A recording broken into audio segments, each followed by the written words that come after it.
Now, from Into Tomorrow, this is an ITTV special report. Our next guest, for example, asks if the personal computer were built today for the very first time, how would it be designed differently than 20 or 30 years ago? Well, there's a question to ponder, and I'll bet most in our audience would have a lot of fun with that. He's the CEO of Xi3 Corporation. Jason Sullivan, welcome Into Tomorrow.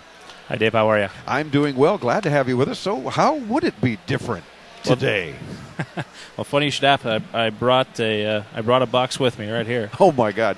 Here's an example, and for those of you listening on the radio only at the moment, have no fear. Come by our site when you get a chance, intotomorrow.com. You have got to see this. I'm holding in my hand a little cube, and this is how a computer would be built today. It's a small 4-inch cube computer that's actually going to change the way computers are being built today.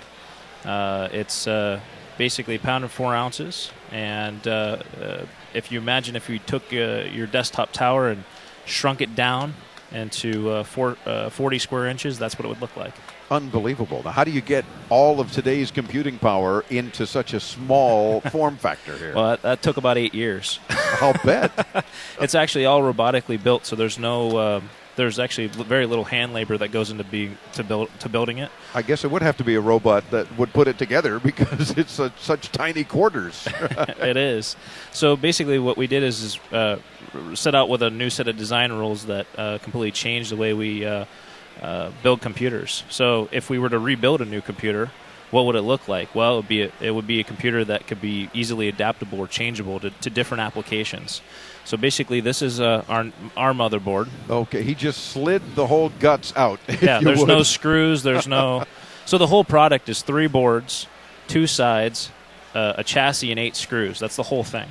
Wow. So that and all of this is put together by robotics, and the rest of it, you could see how easy it is to build. And of course, there's all the typical connectors you'd need. Yep. USB and sound in and out, and Ethernet ports and display ports and so forth, and it's all there. Yep. And I'm noticing DC 19 volts, so it runs even on DC power, right? Absolutely. And so if you were going to build a computer that is different today than the computers we know today, it would be a computer that could be used anywhere. So in cars, in airplanes, in your home, in your business, pretty much everywhere. And that requires a DC connection, not an AC connection. And I guess that's really kind of the whole idea of this concept is build them small, make them usable anywhere we need some computing power. What kind of power does this one have, for example? Processing, RAM, et cetera. Yep. So this is a 2 gigahertz dual core with 2 gigs of RAM, so 222, or a cube. I love it.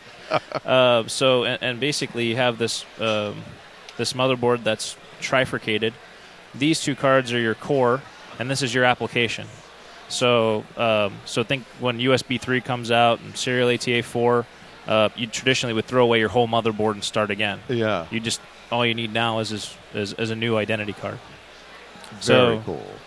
Easy for people to replace and change its application and build specific applications like appliances for your house.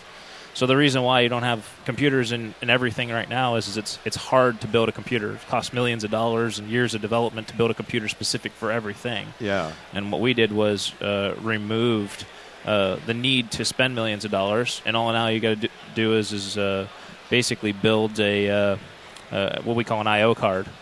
For that specific application. So you're just literally unplugging and plugging in sort of modules as you need them for whatever the application is. Yep. Is this available now? It is in the medical and education markets, but we're releasing it at CES in 2011 and be shipping in February 2011. And real quick, what uses would you see consumers taking advantage of this with? So consumers, desktop PC replacements, pretty much any type of application or applications that are specific to video. So it has really good 1080p quality. So Media Center PC that sits underneath your TV. That's 20 watts of power and fits in the palm of your hand. You got to check out xi3.org for more. Jason, thanks for joining us here in New York. Dave, thanks. More Into Tomorrow at intotomorrow.com.